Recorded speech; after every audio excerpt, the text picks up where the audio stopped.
L'invité de la matinale. KTO Radio. Bonjour à tous, l'invité de la matinale de KTO Radio ce matin, c'est Olivier Quenette, directeur de l'EHPAD Saint-Barthélemy à Marseille. Olivier Quenette, bonjour. Bonjour.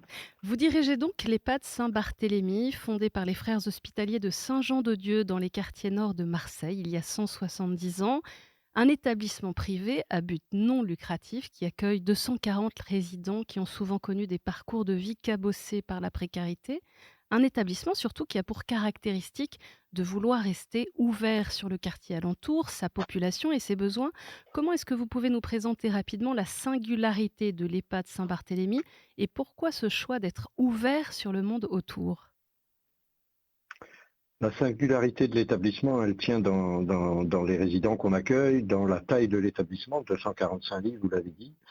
Les résidents qu'on accueille sont des personnes qui ont des parcours complexes et souvent un peu laissés pour compte dans nos sociétés.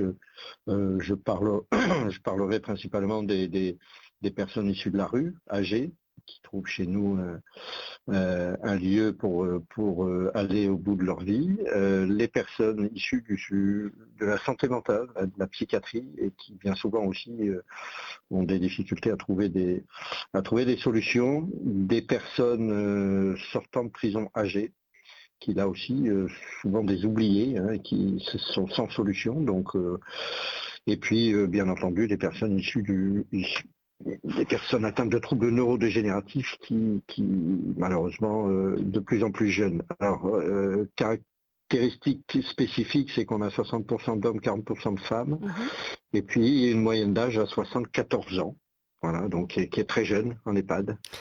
Et pourquoi ce choix donc d'être ouvert sur le quartier, sur la vie du monde autour ?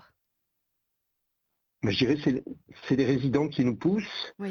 C'est la qualité de notre site aussi qui fait que on a pas mal de sollicitations de partenaires extérieurs et puis si on veut vraiment donner un virage domiciliaire aux EHPAD, il convient de considérer l'EHPAD comme un lieu d'habitation et où les résidents peuvent à la fois recevoir leur famille, leurs proches, leurs amis, et puis en même temps où les résidents peuvent sortir à toute heure du jour et de la nuit, comme c'est le cas chez nous.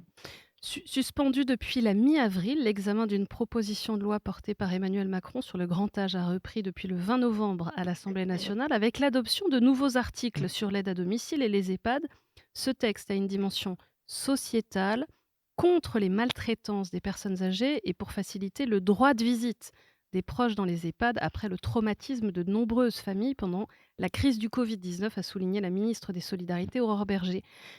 Olivier Quenette, avec le recul, quelles leçons peut-on tirer de ce qu'il s'est passé dans les EHPAD durant le Covid, même si les situations étaient très disparates ?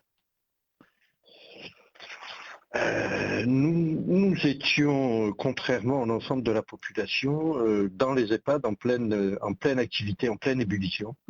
Dont l'objectif prioritaire pour nous était de préserver la santé de nos résidents et d'éviter qu'ils décèdent. Voilà, c'était nos objectifs principaux.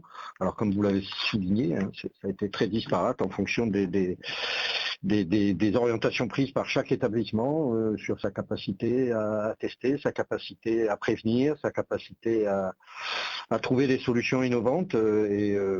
Je trouve que cette période de confinement, je parle du premier en particulier, a été une période très intense au niveau de notre établissement où à la fois les salariés et la direction ont fait corps pour vraiment préserver nos résidents et sans pour autant être complètement suiveur des orientations qui étaient données, parfois tardives, sur des situations au jour le jour où il fallait gérer.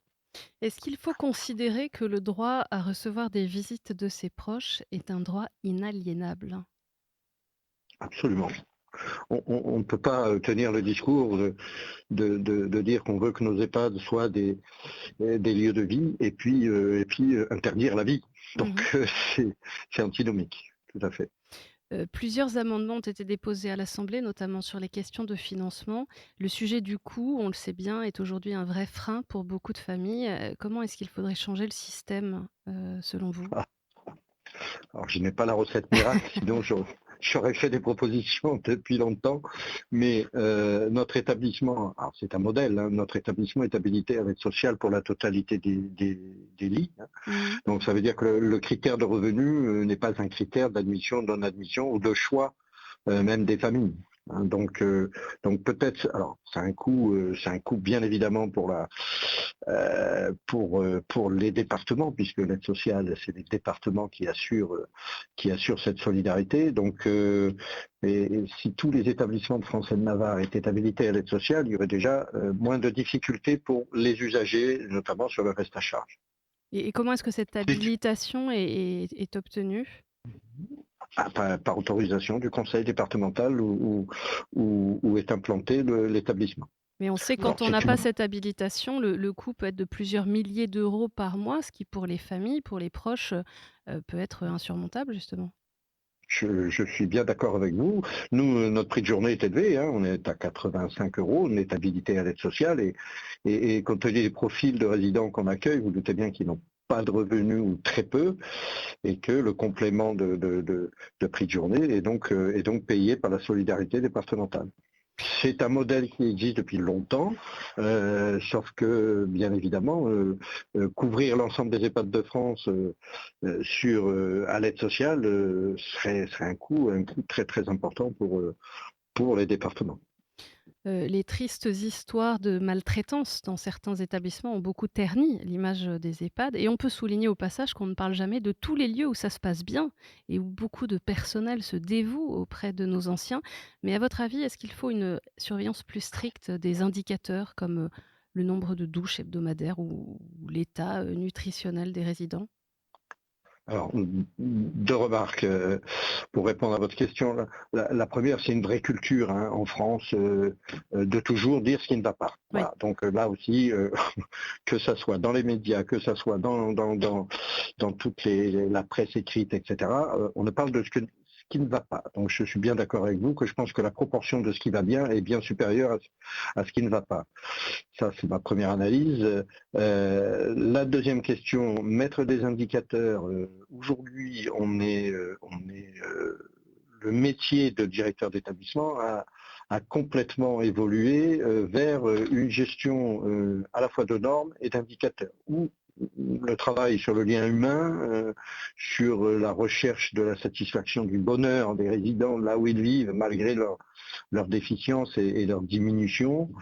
Voilà, on ne s'intéresse pas à ça. On dit, est-ce que si on donne une douche par jour, on est bien traitant? Je ne suis pas sûr. C'est pas ça l'enjeu. Ces indicateurs-là, ils sont pour moi pas significatifs de bien-traitance ou de maltraitance. Et pour les personnels, on sait aussi que pour ceux qui se dévouent au quotidien justement auprès des plus anciens, ça peut être une vraie source de souffrance personnelle, de ne pas pouvoir prendre le temps de ce lien humain. Absolument, absolument. Mais là, on est confronté à. Moi, ça fait 30 ans que je suis directeur d'établissement. Ça fait 30 ans qu'on court après des moyens pour permettre d'avoir des soignants en nombre qui puissent avoir le temps de prendre en charge de manière holistique les résidents que nous accueillons. Et on essaye, nous, de s'appuyer sur le modèle bio-psycho-social, hein, ces trois dimensions qui constituent l'individu. Et aujourd'hui, on se rend bien compte que le bio, on essaye de le faire, hein, c'est tout médical, etc. Donc là, on a des dispositifs qui nous permettent. Le psycho, c'est très peu encore valorisé dans notre secteur et je pense que ça serait vraiment aussi une piste à creuser pour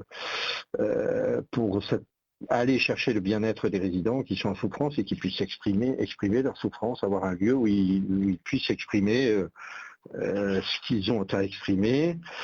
Et puis après, c'est tout le lien social. Donc cette approche-là, moi, il n'y a pas un pan qui est supérieur à un autre. Ils sont à égalité, un tiers, un tiers, un tiers, et aussi importants les uns que les autres. Un amendement déposé ces jours-ci prévoit que les EHPAD puissent garantir le droit de leurs résidents à accueillir un animal domestique et c'est déjà possible chez vous, dans votre établissement, Olivier Quenette. Tout à En fait. quoi est-ce que c'est important? Mais quand vous êtes déraciné de votre chez vous, et vous aviez construit une vie avec cet animal en particulier, qui est un soutien fort pour les personnes, d'avoir un animal domestique, déjà si vous avez une rupture avec le passage en établissement, si c'est pas préparé, avec la recherche du consentement. Si en plus vous leur dites, bah non, votre animal il vient pas, vous faites une double rupture et tout de suite vous rendez les gens malheureux. Donc si on veut rendre les gens heureux, il faut à nous de trouver les dispositions. Voilà.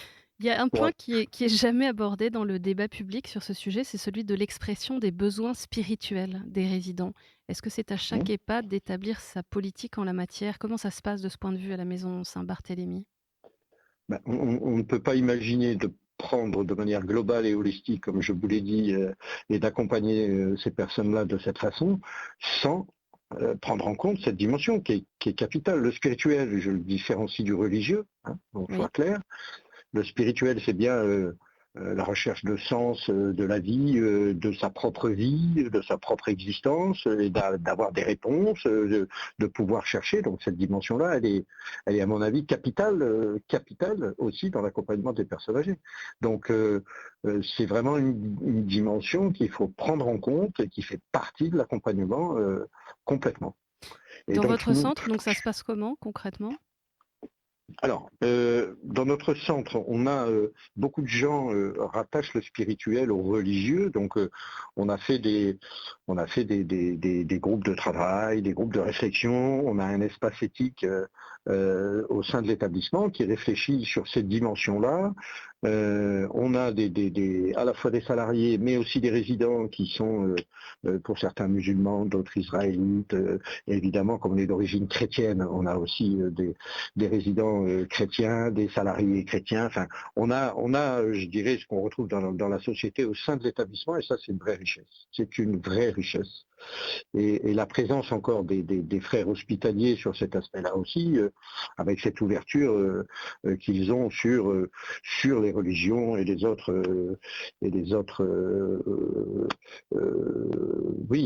religions, fait que c'est une non-question de se trouver dans cette espèce d'opposition entre les religions. Nous, on a des salariés musulmans qui viennent à la messe lorsqu'il y a un décès et qui accompagnent les indigents jusqu'au carré des indigents au cimetière. Voilà, la spiritualité, elle est là, elle est dans le modèle d'accompagnement qu'on veut apporter. Et cette dimension spirituelle, c'est tous les liens qu'on peut créer, c'est de regarder la souffrance de nos résidents, la prendre en compte. Voilà, c'est l'ensemble de ces choses-là. La spiritualité, ça relève de l'humain. Même s'il y a une recherche de plus loin que l'humain, mais ça relève d'abord de l'humain. Vous l'avez dit, vos résidents sont chrétiens ou non. Est-ce que donc les résidents âgés manifestent aussi un désir d'être accompagnés dans leurs interrogations spirituelles? Tout à fait. Alors, ça alors la psychologue peut être un lieu où des choses peuvent être parlées, donc c'est pour ça que en lien avec ce que je disais tout à l'heure, ça me paraît être un pan à développer de manière importante dans l'accompagnement de nos résidents. Après, très schématiquement, globalement, tout le monde va vers la religion et donc ça aussi, il y a des questionnements sur la religion et on a cette espèce de respect de chacun où les frères accompagnent les résidents âgés israélites à la synagogue ou pour les musulmans à la mosquée. Et j'ai presque envie de dire c'est une non-question chez nous. Voilà, c'est une non-question. une espèce de vivre ensemble naturel. Bah, ça fait 170 ans qu'on est là et que le modèle des frères aussi est bien imprégné. Donc, Mais- Merci beaucoup, Olivier Quenette, d'avoir été l'invité de la matinale sur KTO Radio. Je rappelle que vous êtes directeur du centre Saint-Barthélemy, un EHPAD situé dans les quartiers nord de Marseille, qui fait partie, vous l'avez dit, de la Fondation Saint-Jean-de-Dieu. Très bonne journée. merci.